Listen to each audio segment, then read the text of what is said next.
السلام عليكم ورحمة الله وبركاته. الحمد لله نحمده ونستعينه ونستغفره ونؤمن به ونتوكل عليه ونعوذ بالله من شرور أنفسنا ومن سيئات أعمالنا. من يهده الله فلا مضل له ومن يضلل فلا هادي له.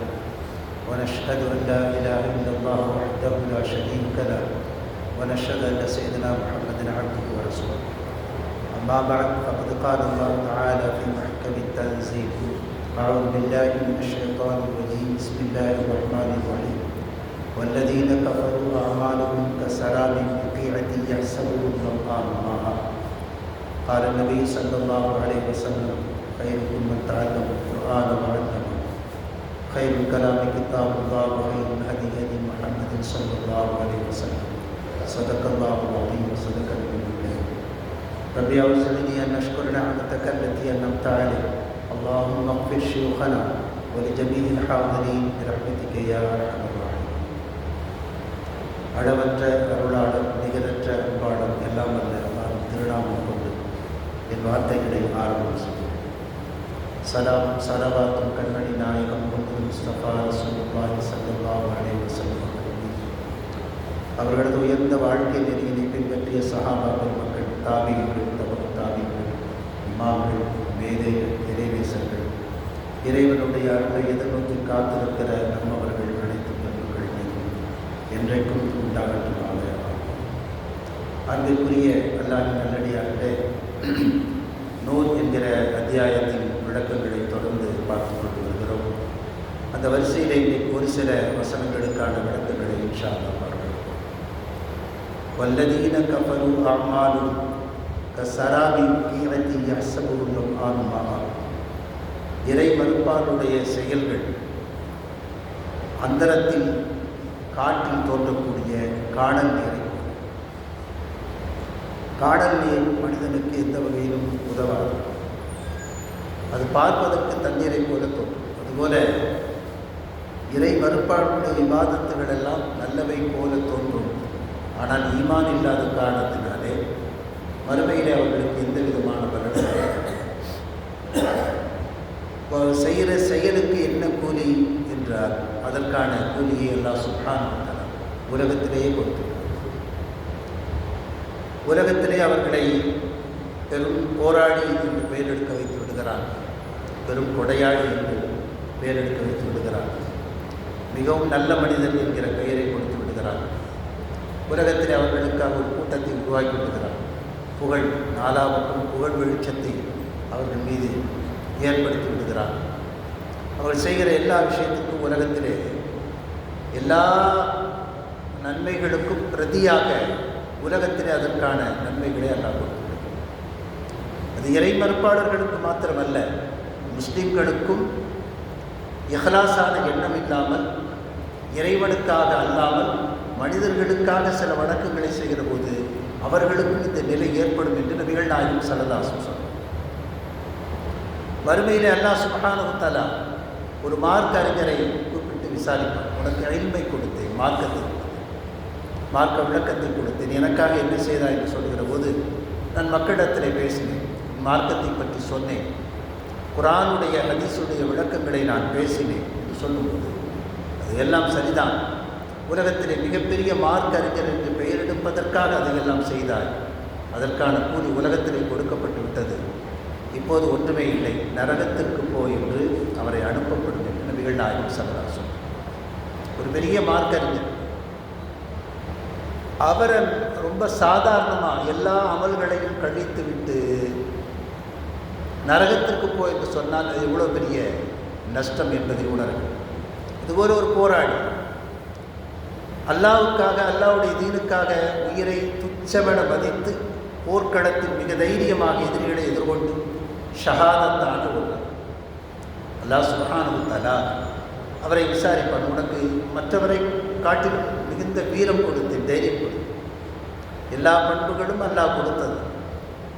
நாம் ஒன்றும் சம்பாதித்தவைகள் அல்ல, இது பிறவி அல்ல, டிஎன்ஏ அல்ல, குடும்ப சொத்து அல்ல, எதை கொடுத்தாலும் அல்லாஹ் சுப்ஹானஹு வ தஆலா நமக்கு கொடுக்கும். அப்படி அல்லாஹ் சுப்ஹானஹு வ தஆலா நமக்கு வீரம் கொடுத்தால் உனக்கு வீரம் கொடுத்தேன், அந்த வீரத்தை வைத்து என்ன செய்தாய்?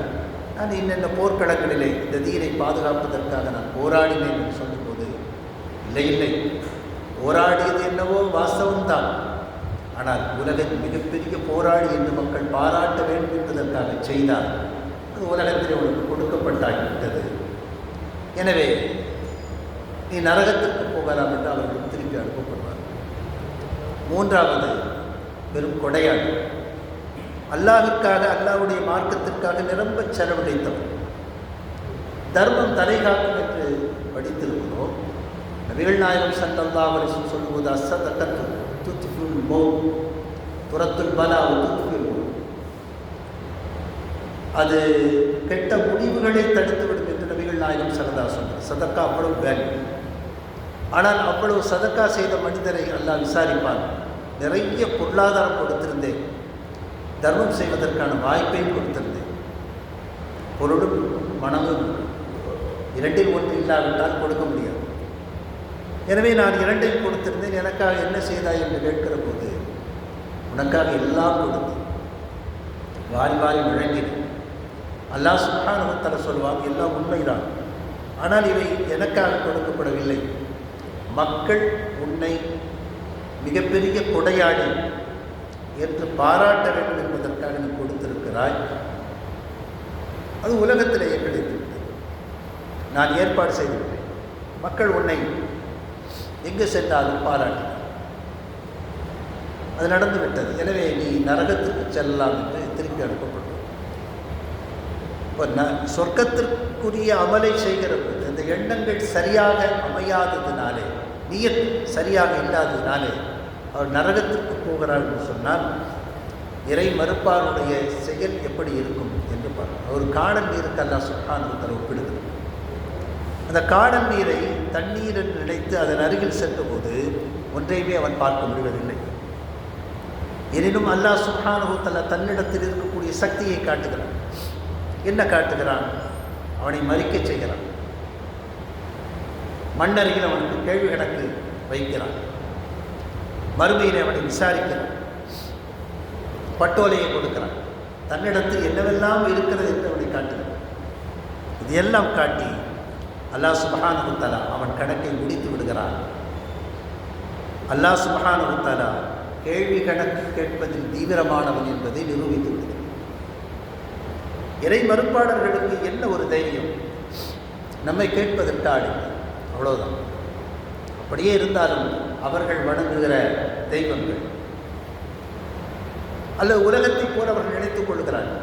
உலகத்திலே பல வழக்குகள் இருந்து எதையாவது கொடுத்து தப்பித்து விடுகிறார்கள், பேசி தப்பித்து விடுகிறார்கள், பணம் கொடுத்து தப்பி விடுகிறார்கள், லஞ்சம் கொடுக்கிறார்கள், தெரிந்த மனிதர்களை வைத்து பேசுகிறார்கள்.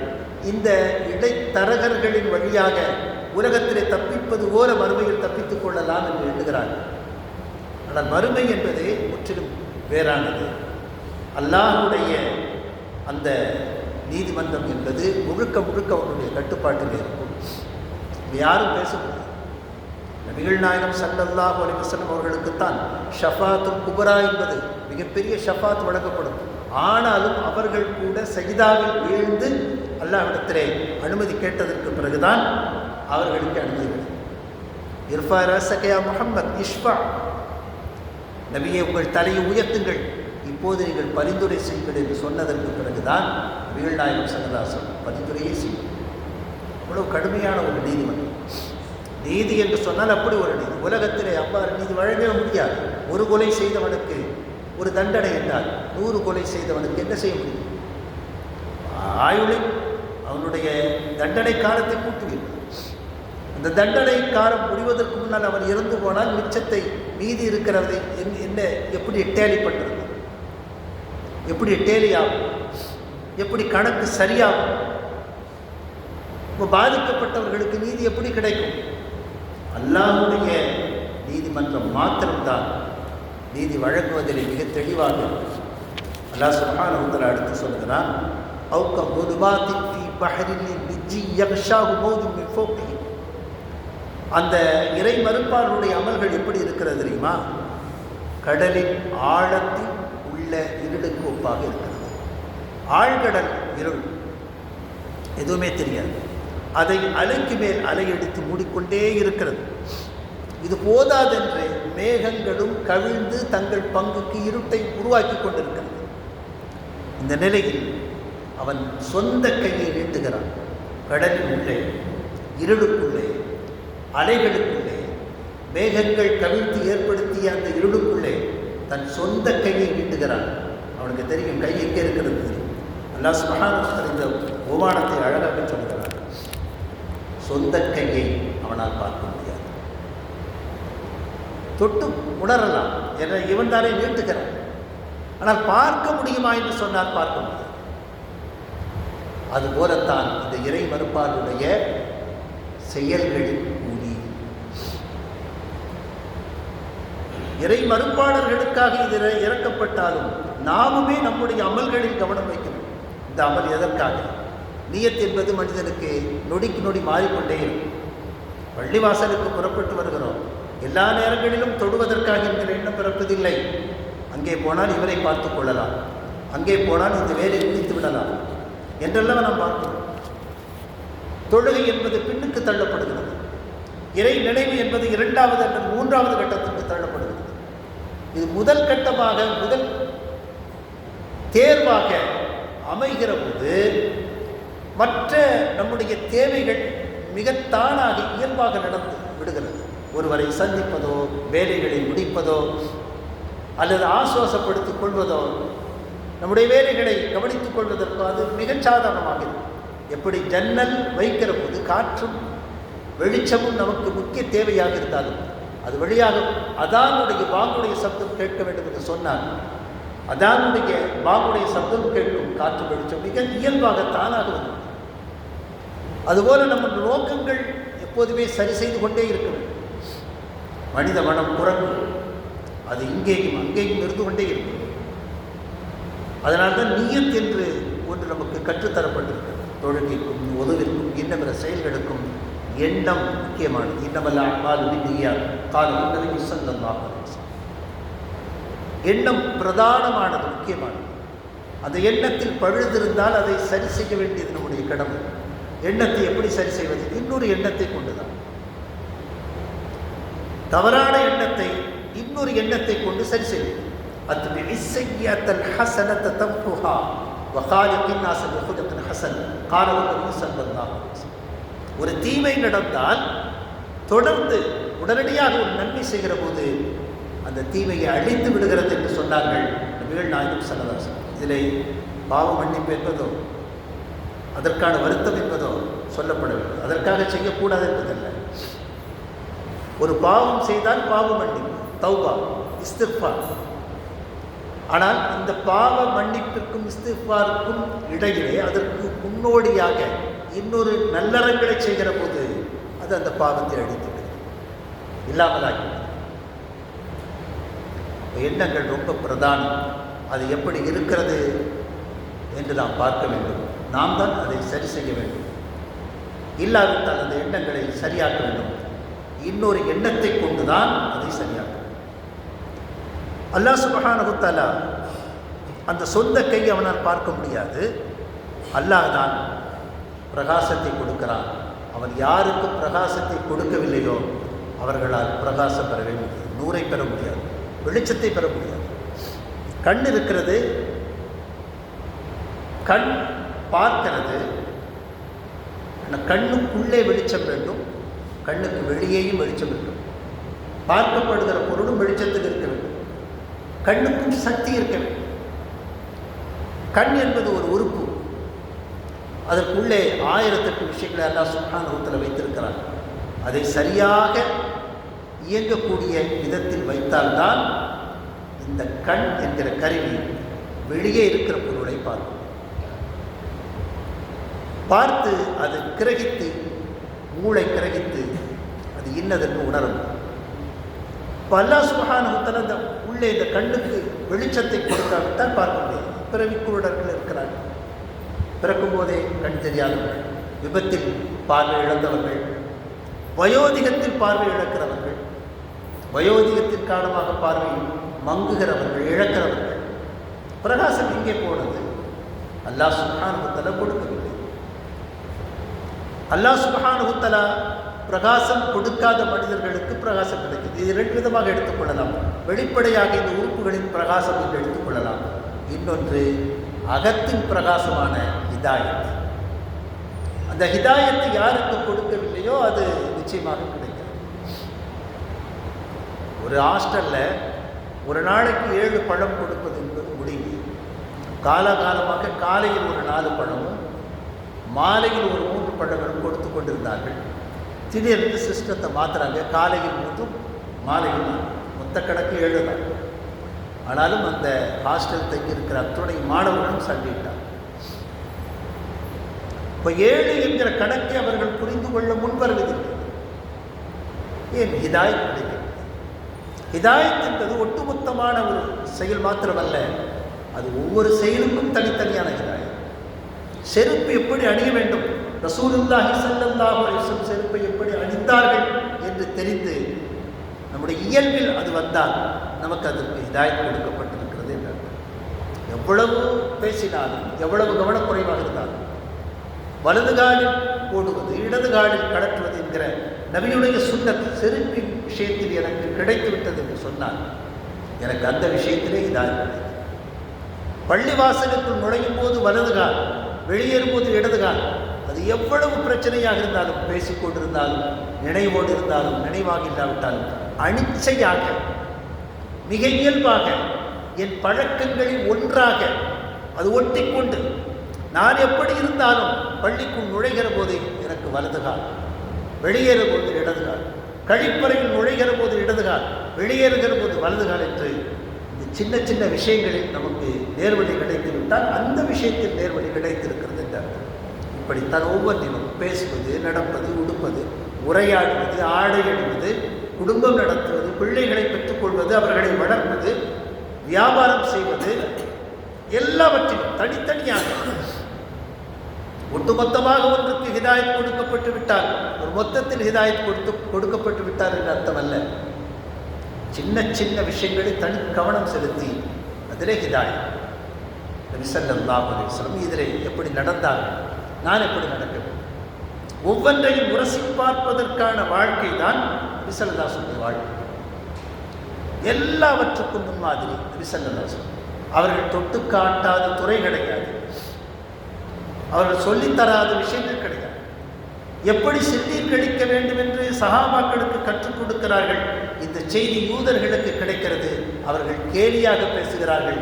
என்ன உங்கள் நபி சிறுநீர் கழிக்க கூட கற்றுத்தருகிறார், அது கூட உங்களுக்கு தெரியாதா என்று கேலி செய்கிற போது சஹாபாக்கள் பெருமையாக சொன்னார்கள், எங்கள் நபி சிறுநீர் கழிக்கவும் கற்றுக் கொடுத்தார். நபி கற்றுக் கொடுக்காவிட்டால் எப்படி சிறுநீர் கழிக்க முடியும்? அதனுடைய ஒழுங்கு யாருக்காவது தெரியுமா? யாருக்காவது தெரியுமா? சிறுநீர் சொட்டுக்கள் தேங்கி இருந்தால் என்ன நடக்கும் என்று இன்றைய மருத்துவம் சொல்லுகிறது.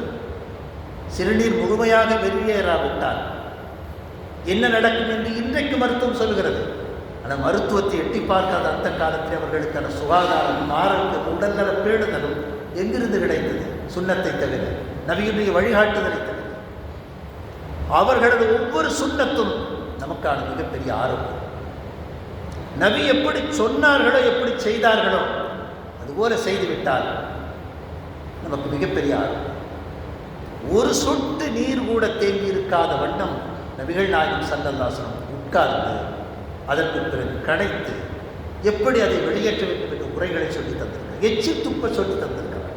இடதுபுறம் தான் எச்சில் துப்ப வேண்டும், அல்லது காலுக்கு கீழே துப்ப வேண்டும். தொழும் நேரத்தில் எச்சில் ஊறிவிட்டால் என்ன செய்வது, அதற்கும் கற்று தந்திருக்கிறார். சாதாரண சமயங்களில், நெருக்கடியான சமயங்கள் இரண்டும் நபியால் அறிமுகப்படுத்தப்பட்டிருக்கிறது. அப்போ இந்த ஹிதாயத் என்பது நமக்கு வேண்டும். அல்லாஹ் சுப்ஹானஹு வ தஆலா தொடர்ந்து சொல்கிறான், அலம் தர அன்னல்லாஹ யுஸப்பிஹு லஹு மன் ஃபிஸ் ஸமாவாதி வல் அர்த் வத்-தைரு ஸாஃபாத் குல்லும் கத் அலிம ஸலாத்தஹு வ தஸ்பீஹா வல்லாஹு அலீமும் பிமா யஃஅல். நீங்கள் பார்க்கவில்லையா, வானம், பூமி இவற்றின் இடையில் இருக்கிறவைகள் எல்லாம், மிக குறிப்பாக பறவைகள், அவைகளெல்லாம் இறைவனை துதித்த வண்ணம் பறந்து கொண்டிருக்கிறது. ஒவ்வொன்றுமே தஸ்பீஹ் செய்கிறது. وَإِن مِّن شَيْءٍ إِلَّا يُسَبِّحُ بِحَمْدِهِ وَلَكِنْ لَا تَفْقَهُونَ تَسْبِيحَهُ. அல்லாஹ் குர்ஆனிலே சொல்கிறான், உலகத்தின் ஒவ்வொரு பொருளும் அல்லாஹ்வை தஸ்பீஹ் செய்கிறது, ஆனால் நீங்கள் விளங்க மாட்டீங்க. ஸல்லல்லாஹு அலைஹி வஸல்லம் ஒரு நாள் சில கற்களை எடுத்து சஹாபாக்கள் அந்த கற்கள் தஸ்பீஹ் செய்வதை கேட்கச் செய்தார். நமக்கு கேட்க தெரியாது, காதுகள் இருக்கு, அதை உணரும் சக்தி நமக்கு கிடையாது, கண்கள் இருக்கிறது, பார்க்கும் சக்தி கிடையாது. இந்த ஒரு குறிப்பிட்ட தொலைவுக்கு பிறகு நம்மால் பார்க்க முடியாது, கேட்க முடியாது, அவ்வளோ பலவீனம் மனிதன். இயற்கை பேரிடர்களை மனிதர்களை விட விலங்குகள் மிகச் சீக்கிரமாக விளங்கிக் கொள்கிறார்கள். அதனால்தான் ஆழி பேரலை போன்ற பெரும் விபத்துகள் ஏற்படுகிற போது அதில் மனிதன் தான் மிகுதியாக சிக்கிக்கொண்டுகிறான், அவன் தான் சிக்கிக் கொள்ளுகிறான். விலங்குகளோ பறவைகளோ எண்ணிக்கை மிக குறைவு, அவற்றுக்கு உள்ளுணர்வு அதிகம் நம்மை விட. ஒரு விஷயத்தில் அவைகள் இறைவனை தஸ்பீஹ் செய்து கொண்டிருக்கிறது. எல்லாமே, எந்த மீன் மனிதன் கையில் அகப்படுகிறது, ஒரு மீன் அல்லாஹ்வை மறக்கிற தருணத்தில் வலையில் சிக்கிக் கொள்கிறது.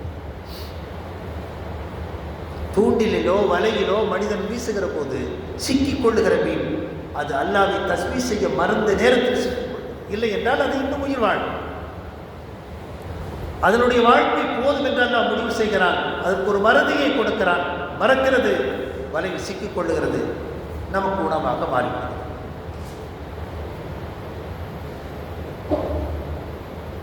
எல்லாமே திக்ர் செய்கிறது, பறவைகள் திக்ர் செய்கிறது. குல்லும் கத் அலிம ஸலாத்தஹு வ தஸ்பீஹா, ஒவ்வொன்றுடைய வணக்கத்தையும் தஸ்பீஹையும் அல்லாஹ் சுப்ஹானஹு வ தஆலா அறிந்திருக்கிறான். வல்லாஹு அலீமுன் பிமா யஃஅலு, அவைகள் செய்யக்கூடியது எல்லாம் அறிந்திருக்கிறான்.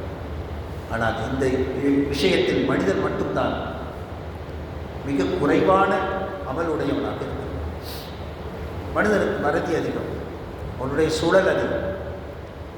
இந்த விஞ்ஞானம் வளர வளர மனிதனுடைய சூழல் கூடிக்கொண்டே போகுது. அவனுடைய உலகத்தினுடைய அந்த தொடர்பு என்பது மிக அதிகமாகிக் கொண்டே போகுது.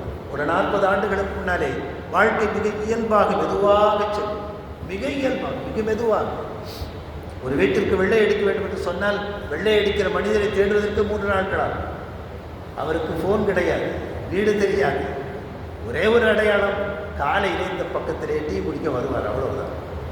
அதை தேடி போவார்கள் வீட்டு பெரியவர்கள், இன்றைக்கு வரவில்லை. நாளைக்கு போவார்கள், நாளைக்கு வரவில்லை. அடுத்த நாள் போவார்கள், அடுத்த நாள் வரவில்லை. 4வது நாள் ஒரு கண்ணில் படுவார். அதற்கு பிறகு அவர் சொல்வார், கையில் ஒரு வேலை இருக்கிறது, அதை நான் முடித்துவிட்டு வருகிறேன் என்று சொல்வார். அதற்கு பிறகு ஒரு நாள், கிட்டத்தட்ட வீட்டிற்கு வெள்ளை அடிக்க வேண்டும் என்கிற ப்ராசஸ் துவங்கி 1 மாதம் 1.5 மாதம் கழித்து தான் அந்த நோக்கம் நிறைவேறும். அது வரைக்கும் எந்த அவசரம் கிடையாது, மிக மிக நிதானமாக போனது. ஆனால் இப்போ எல்லாம் அவசரம். ஐசியூவில் இருக்கும்போதே ரெடி பண்ணி வச்சிருக்கலாம் மேட்ரை. ஐசியூவில் இருக்கும்போது மிக கடைசி தருணத்தில் இருக்கிறார் என்று தெரிந்த உடனே மேட் ரெடியாக வச்சிருக்கேன். அவங்க தகவல் சொல்ல வேண்டியதுதான் வேலை. ஒரு அழுத்து உலகம் முழுக்க இந்த செய்தி பரவுகிறது, நல்லதோ கெட்டதோ வேகமாக பரவுகிறது. நாம் மிக வேகமாக வாழ்ந்து கொண்டே இருக்கிறோம். அந்த வேகத்திலே தொலைத்து விடுவது நம்முடைய அன்றாட அமல். நம் நிதானமாக எதையுமே பார்ப்பதில்லை. இறைநேசர்கள் நம்மை விட வித்தியாசப்படுகிறார். 1000 ஆண்டுகளுக்கு பிறகு அவருடைய பெயர் உச்சரிக்கப்படுகிறது, அவர்களுக்காக துவாக்கள் சொல்லப்படுகிறது. நம்முடைய பிள்ளைகள் பணம் வைத்திருந்தால் ஒரு 5 ஆண்டுகள் நினைப்பார், அவ்வளவு. அதற்கு பிறகு மறந்து விடுவார். பணம் இல்லாவிட்டால் அப்போதே மறந்து விடுவார். ஆனால் இறைநேசர்கள் இன்றைக்கும் நினைவு கூறப்படுகிறார்கள், கொண்டாடப்படுகிறார்கள். என்ன நம்மை விட வித்தியாசமாக செய்தார்கள்? அவர்கள் தினசரி தங்களை கேட்டுக்கொண்டார்கள், தினசரி தாங்களை கேள்வி கேட்டுக்கொண்டார்கள். அல்லாஹ்வுடைய சன்னிதானத்தில் நிறுத்தி கேள்வி கணக்கு கேட்கப்படுவதற்கு முன்னாலே தாங்களே கேள்விக்குட்படுத்திக் கொண்டார்கள். தினமும் இரவு அதுதான் வேலை. பகல் உழைப்பிற்கு இரவு இறைவனுக்கு, இதான் கான்செப்ட். நமக்கும் அதுதான். ஆனால் கொஞ்சம் பகலுடைய உழைப்பிற்காக நாம் ஓய்வெடுக்க வேண்டியது இருக்கிறது. அல்லாஹ் ஓய்வுக்காகத்தான் உறக்கத்தை படைத்திருக்கிறான், இரவை படைத்திருக்கிறான். இது ஒன்றும் தவறு கிடையாது. ஆனால் நல்லடியார்கள் 1/3 பகுதியை ஒதுக்க சொல்லியிருக்கிறார்கள். இறைநேசர்கள் விடிய விடிய விழித்திருக்கிற நேசர்களும் இருக்கிறார். தங்களை கேள்வி கேட்டுக்கொள்வார். இனிப்பு பிரியமாக இருக்கிறது. இனிப்பு பிடிக்காத மனிதர்கள் யாரும் இருக்க மாட்டார். ஆனால் அந்த இனிப்பை தொடர்ந்து இந்த நஃப்ஸ் கேட்கிறது என்று சொன்னால் கேட்பேன். நேற்று கொடுத்தேன் உனக்கு, அது ஒரு 3rd பர்சன். இவர் வேறு, அவருடைய ஆன்மா வேறு. இவர் வேறு, அவருடைய நஃப்ஸ் வேறு. அந்த நஃப்ஸிடத்தில் கேட்கிறார், நேற்று நீ கேட்ட என்று கொடுத்தேன், இனிப்பு கொடுத்தேன், இன்றைக்கு வேறு ஆசை கொடுக்கிறார். நீ இனிப்புக்கு அடிமையா அல்லாவுக்கு அடிமையா? இவ்வளவுக்கும் இனிப்பு ஒன்றும் ஹராம் அல்ல. முந்தைய காலத்தில் அவங்க சுகர் பேஷண்ட் சுகரே கிடையாது. இப்பெல்லாம் நமக்கு டாக்டர் ஹராமாக்கி வச்சிருக்காங்க, தொடக்கூடாது. அவங்க கேள்வி கேட்கிறாங்க, நேற்று இனிப்பு கொடுத்தேன், இன்னும் திருப்தி அடையவில்லையா? இன்றைக்கும் நான் கொடுப்பேன். இனி எத்தனை காலம் கேட்டுக்கொண்டிருப்பாய்? எப்போதான் நீ திருப்தி அடைவாய்?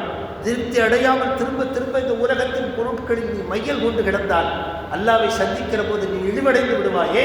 உனக்கு கொஞ்சம் கூட பொறுப்பில்லையா என்று அதை கேள்வி கேட்பார். இந்த மனம் எத்தனை தாங்கும்? அடங்கி ஒரு கட்டத்திலே அவருடைய கைக்குள்ளே வந்து இன்றைக்கு மனதின் கட்டுப்பாட்டுக்குள் நாம் போய்விட்டோம். நஃப்ஸ் என்ன சொல்கிறது? ரொம்ப நாள் ஆச்சு ஆசைப்படுகிறோம். சுகர் பேஷண்ட் நல்ல ஒரு பெரிய உதாரணம். வெளியே வந்து விட்டால் தெரியாமல் ஜீனி போட்டான்னு ரொம்ப சந்தோஷமாக இருக்கும். பரவாயில்லை, இன்றைக்கு ஒரு நாள் தான் குடித்துக் கொள்கிறோம். வீட்டில் கிடைக்காது, வெளியே வந்தால் இப்படி கிடைத்தால் நல்லது. சாக்கு போக்குகளை தேடி மனம் ஓடிக்கொண்டே இருக்கிறது. ஆனால் இந்த மனதை கட்டுக்குள் வைத்திருந்தவர்கள் இறைநேசர். அதனால்தான் அவர்கள் இன்றைக்கும் அவர்கள் பேசப்படுகிறார். அல்லாஹ் சுப்ஹானஹு வ தஆலா இது போன்ற வசனங்களை, இது போன்ற செய்திகளை நமக்கு சொல்லித் தருவதனுடைய காரணம் நாம் சரியாகி கொள்ள வேண்டும் என்பதற்காக. உலகத்தில் எல்லாமே அல்லாஹ்வை தஸ்பீஹ் செய்கிறோம், நாமும் செய்கிறோம். ஆனால் அவற்றுக்கு எண்ணங்கள் கிடையாது, வேறு வேறு எண்ணங்கள் கிடையாது. எதற்காக அவைகள் படைக்கப்பட்டதோ அந்த நோக்கத்தை மாத்திரம் செய்யக்கூடியவைகளாக அவைகள் டிசைன் செய்யப்பட்டிருக்கிறது. ஆனால் மனிதனுக்கு பகுத்தறிவு என்று ஸ்பெஷலாக கொடுக்கப்பட்டதன் காரணமாக நமக்குள் பல்வேறு மாற்றங்கள் ஏற்படுகிறது. நமக்கு தெரியும், நாம் தான் இறைவனை உணர முடியும், நாம் தான் இறைவனை புரிந்து, அதனால்தான் அவனுடைய ஹலீஃபாவாக பிரதிநிதியாக வைது கால ரப்புக லில் மலாயிகத்தி இன்னி ஜாஇலுன் ஃபில் அர்தி ஹலீஃபா. அல்லாஹ்வின் பிரதிநிதி. அவனது ஆட்சியை, அவனது எண்ணத்தை, அவனது விருப்பத்தை இந்த உலகத்தில் நிறைவு செய்வதற்காகத்தான் உலகத்திலே நாம் அனுப்பப்பட்டிருக்கிறோம். நம்முடைய எண்ணத்தை நிறைவு செய்வதற்காக அல்ல, நம்முடைய எண்ணத்தை நிறைவு செய்வதற்காக அல்ல. எப்படி குழந்தைகள் நம்முடைய எண்ணத்தை பூர்த்தி செய்வதற்காக வரவில்லையோ, ஆனால் இன்றைக்கி அப்படி தான் பயன்படுது. நான் பிஇ படிக்கிற ஆசைப்பட்ட முடியலை, என் புள்ள படிக்கணும், அவன் மீது திணிக்கிறோம். திணிக்கக்கூடாது. அவன் வேறு நாம் நம் வழியாக பிறந்தவர்கள் தானே தவிர நமக்காக பிறந்தவர்கள் அல்ல. நாம் பொறுப்புதாரிகள், அமானிதங்கள். குழந்தைகள் அமானிதங்கள். இன்னமா அம்பாலுக்கும் பாவுலாதுக்கும் ஃபித்னா. உங்கள் செல்வங்களும் உங்கள் குழந்தைகளும் உங்களுக்கான சோதனை பொருட்கள் என்று சொல்கிறான் அல்லாஹ் சுப்ஹானஹு வ தஆலா. எனவே அல்லாஹ் சுப்ஹானஹு வ தஆலா எந்த நோக்கத்திற்காக நம்மை படைத்திருக்கிறானோ அந்த நோக்கத்தை நிறைவு செய்வதில் நாம் கவனம் செலுத்த வேண்டும் என்பதுதான் இந்த வசனங்கள் நமக்கு திரும்ப திரும்ப சொல்லக்கூடிய பாடங்களாக இருக்கிறது. அல்லாஹ் சுப்ஹானஹு வ தஆலா நம்மை ஒரு உயர்ந்த நோக்கத்திற்காக படைத்தார். அவருடைய கலீஃபாவாக, பிரதிநிதியாக படைத்தார்.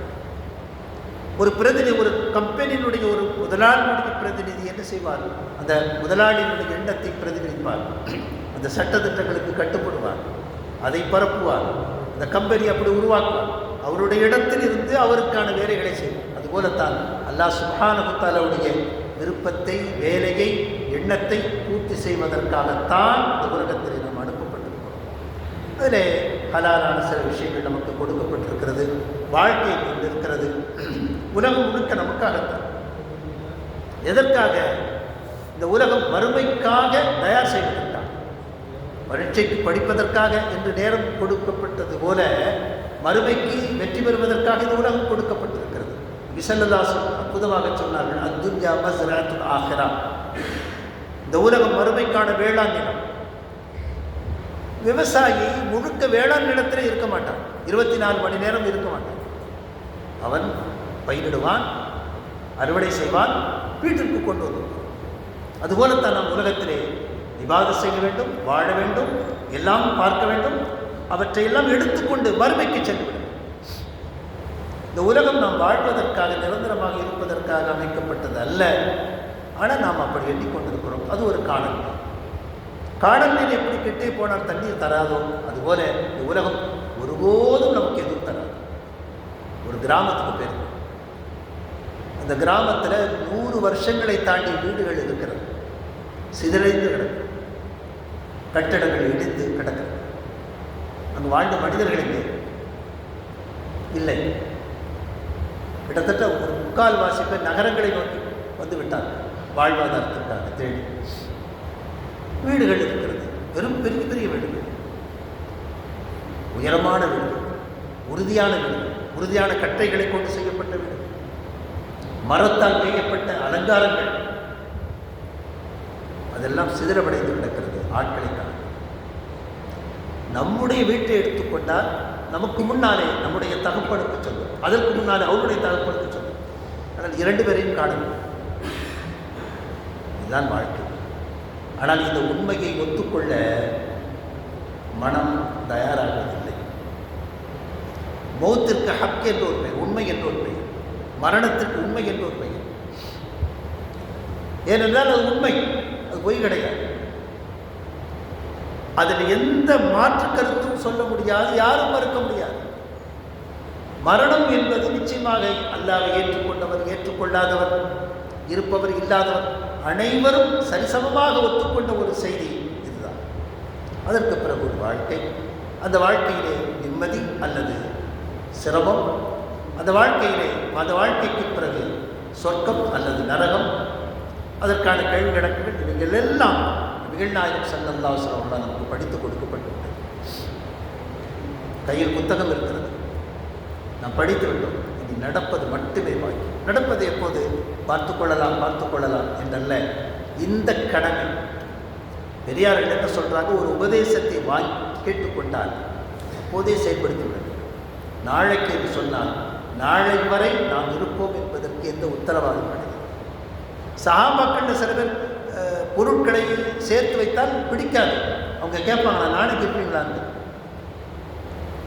நம்ம பேங்க் பேலன்ஸ்லாம் வச்சிருக்கோம், ஓரளவுக்கு அவங்க சேர்க்கணும், இது தவறு கிடையாது. ஆனால் சஹாபாக்களுடைய கண்ணோட்டம் நாளைக்கு நீங்கள் இருப்பீர்களா சேர்த்துக் கொள்வதற்கு. இறைநேசர்களும் எதுவும் சேர்க்கவில்லை, நன்மைகளை தவிர வேறு எதுவும் அவர்கள் சேர்க்கவில்லை. நபிகள் நாயகம் ஸல்லல்லாஹு அலைஹி வஸல்லம் சொல்வாங்க, இந்த உலகம் என்பது ஒரு சுவற்றின் நிழலை போல, ஒரு சுவற்றின் நிழல், அது டக்கென்று போகும். அதுபோல் எதையும் அவங்க சேர்க்கல. அவங்க நன்மை, அது அவங்களுடைய இலக்கு, அவங்களுடைய குறி, அவருடைய பார்வை எல்லாமே ஆகிரம், மறுமை தான். மறுமையை நோக்கித்தான் அவருடைய செயல். அதை வைத்துத்தான் ஒரு பிஸ்னஸ் மேன் எதை பார்த்தாலும் பிஸ்னஸாக பார்ப்போம், ஃபியூச்சரில் இது எப்படி ஆகும் பார்ப்போம். அதுபோலத்தான் நல்லடியார்கள், இறைநேசர்கள் எல்லாம் இதனால் எனக்கு மறுமையில் என்ன நன்மை என்று பார்த்தார். ஒரு செயலை செய்வதற்கு முன்னாலே இது ஆண்டவனுக்கு பிடிக்குமா என்று பார்த்தார். ஒரு வேலையை தூங்குவதற்கு முன்னாலே நபி ஸல்லல்லாஹு அலைஹி வஸல்லம் இதில் என்ன சொல்லி இருக்கிறார்கள் என்று பார்த்தார். இவ்வளவுதான். ஆனால் நாம் அதை பார்ப்பதில்லை. உலகத்திற்காக, நடப்பிற்காக, நாட்டுக்காக இவைகளெல்லாம் பார்த்துவிட்டு மிக மிக கடைசி சும்மா ஒரு பேச்சுக்கு இது அல்லாஹ் புரிந்து கொள்வான் என்று நினைக்கிறேன் என்று நாம நினைத்துக் கொள்வோம். அப்படி அல்ல. அல்லாஹ் சுப்ஹானஹு வ தஆலா நபி ஸல்லல்லாஹு அலைஹி வஸல்லம் சொன்னாங்க, அல் ஹலால் பையினுன் வல் ஹராம் பையினுன். ஹலால் என்பது தெளிவாக்கப்பட்டு விட்டது, ஹராம் என்பது தெளிவாக்கப்பட்டது. எது கூடும் எது கூடாது என்பது திறந்த புத்தகமாக சொல்லப்பட்டிருக்கிறது. அதை நம்ம தேர்ந்தெடுத்து வாழ்வது என்பது தான் நம்முடைய வேலை. அதை சரியாக செய்வது முயற்சிக்க வேண்டும். அதில் இக்கணம் என்பது மிக முக்கியம். இந்த பொழுது ஒரு உபதேசத்தை கேட்டால், ஒரு விஷயம் நமக்கு தென்பட்டால், அது நாளை என்று தள்ளி போட்டு விடாமல் அந்த கடமை செய்யும். உதாரணமாக இன்றைக்கு இறைநேசர்கள் எல்லாம் தினசரி தங்களை தாங்களே கேள்வி கேட்டுக் கொள்வார்கள் என்கிற ஒரு செய்தியை படித்த பிறகு இன்றைக்கு இரவு நம்மை கேள்வி கேட்காமல் நாம் உறங்கக்கூடாது. இன்றைக்கு இரவு நம்மை நாம் கேள்வி கேட்காமல் உறங்கக்கூடாது. அப்படி உறங்கினால் நாம் இன்னும் இந்த உலகத்தின் மாயையில் இருக்கிறோம் என்ற அர்த்தம். சும்மா ஒரு 2-3 நிமிஷங்கள், 2-3 கேள்விகள். இன்றைக்கு என் பொழுது எப்படி போனது? இன்றைக்கு என் கடமைகளை நான் சரியாக செய்தேனா? இன்றைக்கு நான் யாருக்காவது மன வருத்தங்களை ஏற்படுத்தினேனா? இன்றைக்கு யாராவது எனக்கு மன வருத்தங்களை ஏற்படுத்தினார்களா? இன்றைக்கு அல்லாஹ் சுப்ஹானஹு வ தஆலா கொடுத்திருக்கக்கூடிய நிஅமத்துக்களை நான் சரியாக பயன்படுத்தினேனா? அவற்றுக்கு நான் நன்றி சொன்னேனா இல்லையா என்கிற ஒரு சில கேள்விகளை நாம் துவக்கும் போது இது பெரும் மாற்றங்கள். எப்போதுமே சின்ன பழக்கங்கள் தான் வாழ்க்கை பெரும் மாற்றங்களுக்கு. சின்ன பழக்கம், ஒரு சின்ன விஷயத்தை மாற்றிட்டோம். எனவே அவற்றை நோக்கி கவனம் செலுத்த வேண்டும். அல்லாஹ் சுப்ஹானஹு வ தஆலா இந்த வசனங்களின் வழியாக எப்படிப்பட்ட உயர்தரமான வாழ்க்கை நமக்கு வர வேண்டும் என்று விரும்புகிறானோ அப்படிப்பட்ட உயர்தரமான வாழ்க்கை வருவதற்கு நாம் முயற்சிப்போம், தொடர்ந்து துஆ செய்வோம். அல்லாஹ் சுப்ஹானஹு வ தஆலா உங்களுக்கும் எனக்கும் நல்ல தௌஃபீகை தந்து புரிவானாக. ஆமீன். வா ஆகிரு தஅவானா